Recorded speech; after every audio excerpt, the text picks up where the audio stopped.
A treasury bill and a bond with the same interest rate or coupon rate are actually not the same. In fact, you might be missing out on returns by choosing incorrectly. So in this video, I'm going to compare the two instruments and show you how to choose correctly. To begin, Treasury bills or T-bills is a type of debt issued by the US Treasury Department to finance government spending. They are sold at a discount to the face value. These securities have a short time to maturity ranging from a few days to 1 year. When the bill matures, you are paid the face value. The difference between the discounted price and the face value represents the interest earned. For example, if you bought a 1-year T-bill for $950 that pays out $1,000 at the end, you made $50 or a 5% return. A bond is also a type of debt security, but these are issued by a corporation or a municipality or other agencies and sold to investors. The issuing entity gets the capital it needs, and in return, the investor is paid a pre-established number of interest payments. When the bond expires or reaches maturity, the payments stop and the original investment is returned.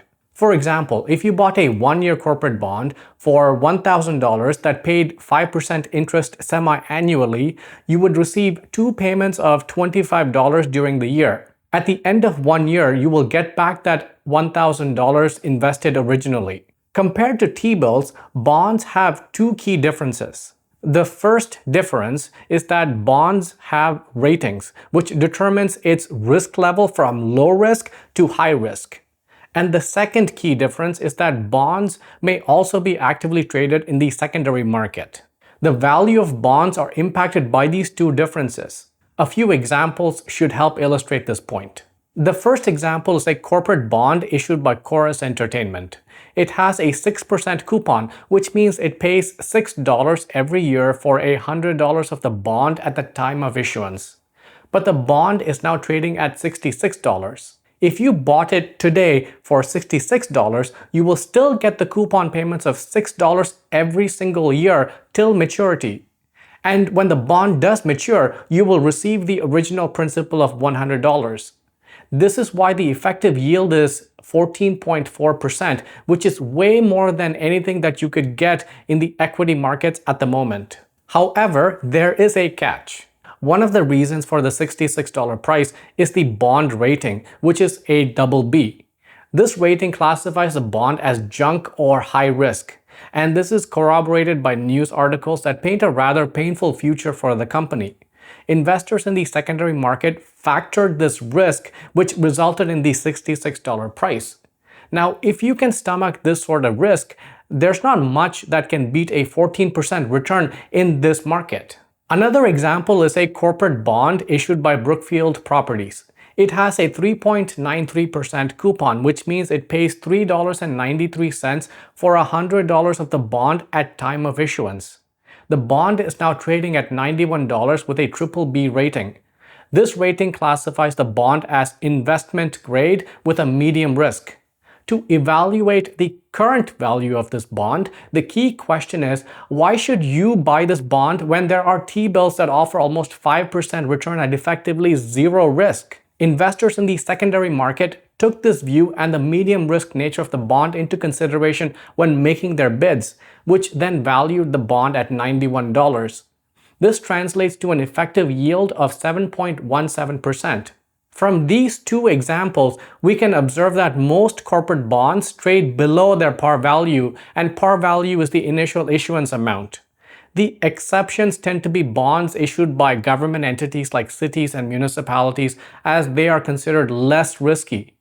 Now, if you can digest the higher risk of corporate bonds, you can find yields in the secondary market today that gives equities a run for their money. Now for the interesting part.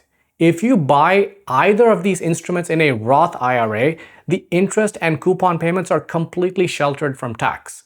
But if you ran out of contribution room for the year and still have excess cash to invest, you should buy a corporate bond instead of a T-bill in a regular non-registered account. And here's why. When you buy a corporate bond in a non-registered account, you will still be exposed to tax, but it's much less than you think. Using the Brookfield Properties bond as an example, the coupon payments will be treated as regular income and taxed at that rate. But the difference between the bond price and the par value is considered a gain and taxed at the capital gains rate, which is lower than the regular tax rate.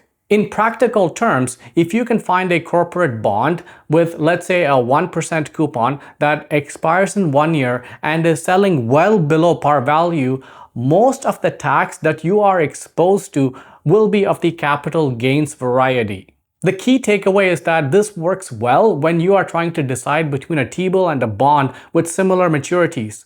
If you have ample contribution room in a tax-advantaged vehicle like a Roth IRA, T-bills are hands down the better option. They provide returns with almost zero risk. In most other scenarios, a regular bond might be worth looking into. A quick side note, before you proceed with any of these steps, please consult with your financial advisor to determine if these mechanisms work for your particular situation. That's my take on T-bills versus bonds. Let me know in the comment section what you would do in this scenario. As always, if you found this video useful, I would greatly appreciate it if you could give it a like and subscribe to the channel. I'll see you in the next video.